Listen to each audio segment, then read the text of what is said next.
Wa ma kana Allahu liyudhi'a imanakum. Jika ada hamba siapapun menunaikan sholat, aku nggak akan sia-siakan sholat yang dilakukan dengan imannya itu. Maksudnya apa? Akan dibalas, diberikan perhatian sesuai dengan kadar sholatnya. Disebut dengan iman. Dan yang paling dahsyat, ketika seseorang sholat menghamba, kan gerakannya ruku, sujud, menghamba kan? Maka naik statusnya dari sekedar manusia biasa menjadi abdun. Teman-teman, ini rahasia besarnya. Perintahnya fa'budni, yang kita baca iyyaka na'budu, asal katanya dari kata abada, orangnya abdun, zamannya ibad. Dan tidak pernah disebutkan dalam Quran kata abdun kecuali untuk mengangkat derajat hamba di hadapan Allah. Contoh, Nabi Muhammad ketika peristiwa Isra dan Mi'raj dipanggilnya dengan nama apa? Quran surah 17 ayat 1. Subhanalladzi asra bi'abdihi. Tidak disebut Nabi, tidak disebut Rasul, tapi Abdun. Nabi Sulaiman ketika diberikan kekuasaan besar, punya kedudukan yang hebat, sampai menundukkan awan. Ya, sebelum Songgohan punya awan Kinton, Nabi Sulaiman sudah punya duluan. Susuka Yata Nabi tahun 96 kan, bikin komiknya. Saya nggak terlalu baca itu, atau nonton, tapi saya tahu. Itu awan ditundukkan, angin bolak-balik. Ketika mendapatkan kedudukan itu, sifat yang disebutkan Abdun, bukan Nabi, bukan Rasul. Quran surah 38 ayat 30. Wa wahabna li Dawuda Sulaiman ni'mal abdu. Oke, Nabi Zakaria alaihissalam ketika akan diangkat statusnya dari suami menjadi ayah dan sudah berharap tinggi, dikabulkan, naik status, diberikan anugerah, disebutnya dengan abdun. Quran surah 19 di ayat yang kedua. Dzikra rahmati rabbika abdahu Zakaria. Nabi Nuh diangkat status memimpin kelompok generasi manusia setelah Nabi Adam, naik ke kapal, jadi pemimpin besar. Begitu diangkat, yang disebut statusnya abdun. Quran surah 17 ayat 3. Innahu kana abdan syakura. Kenapa disebutkan abdun? Abdun itu sifat penghambaan. Semakin tinggi ibadahnya, semakin tinggi pendekatannya ke Allah, semakin diangkat. Jadi dengan Allah itu, karena Allah khalik, kita makhluk. Laisa kamitslihi syai', nggak sama sifatnya. Jadi kalau ke Allah itu jangan terlalu ngangkat. Kalau tinggi direndahkan, kalau rendah ditinggikan. Karena itu kenapa saat sholat kita merendah supaya ditinggikan. Itu poinnya. Jelas ya? Itulah sebabnya kenapa Nabi dijamin surga, turun surah Al-Kautsar itu satu-satunya Nabi yang sebelum wafat turun surganya. Rasulullah dengan turunnya surah Al-Kautsar. Kenapa? Salah satunya karena ibadahnya. Coba lihat kesaksian Sayyidah Aisyah itu di Al-Bukhari nomor hadis 1147. Kedatangan tabi'in namanya Abu Salamah bin Abdurrahman, tanya bagaimana sholat malamnya Nabi. Kata Sayyidah Aisyah, jangan ditanya panjang dan khusyuknya, panjang dan bagusnya. Beliau memang sholatnya 4 rakaat di awal, tapi jangan tanya panjang dan bagusnya. Beberapa sahabat dulu pernah pengen tahu, penasaran. Diikuti sholat di belakang Nabi. Ternyata rakaat pertamanya dikira Al-Baqarah 100 ayat akan ruku. Ternyata disambungkan ke 286 ayat sampai selesai. Dikira setelah selesai akan ruku. Ternyata Alif Lam Mim lagi, Ali Imran sampai selesai 200 ayat. Dikira ternyata setelah la'alakum tuflihun 200 ayat Ali Imran akan ruku, nyambung An-Nisa 176 ayat. Baru kemudian ruku setelah 5 juz 4 halaman. Ruku. Besoknya orang-orang ini nggak ikutan lagi. Udah. Lain memang levelnya. Salam.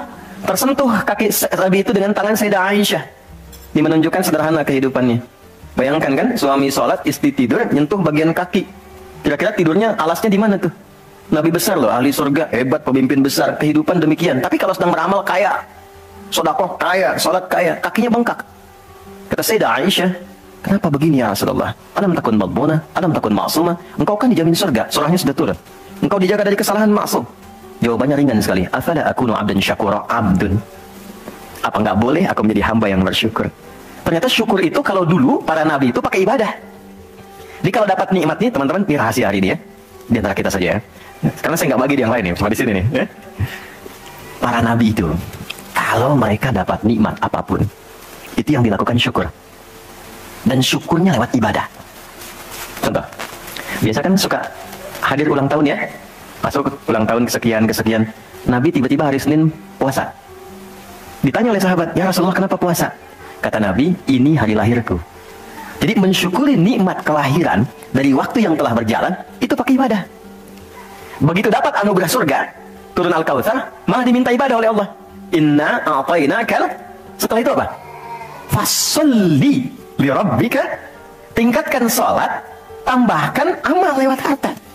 Jadi jaminan surga itu bukan menghentikan amal soleh. Anda sukses dengan pekerjaan, bukan berarti menjadikan hubungan Anda terputus dengan Allah. Yang paling aneh kan Allah udah ngasih rezeki banyak, kok dipakai maksiat hasilnya? Allah kasih Anda minta, Allah kasih. Tapi begitu dikasih, kenapa dipakai untuk mabuk? Kenapa dipakai untuk maksiat? Kenapa dipakai untuk membeli sesuatu yang Allah nggak sukai? Karena ada perjuangan mendapatkan itu. Makanya dibalik caranya, ketika Anda menghamba, menunduk, Allah mengangkat. Tapi kalau Anda mengangkat, Allah turunkan serendah-rendahnya. Jadi rumus pertama. Jadi ternyata ketika kita diminta menghamba dalam sholat, itu adalah jembatan pertama bagi Allah untuk mengangkat kita dengan derajat tertinggi. Paham?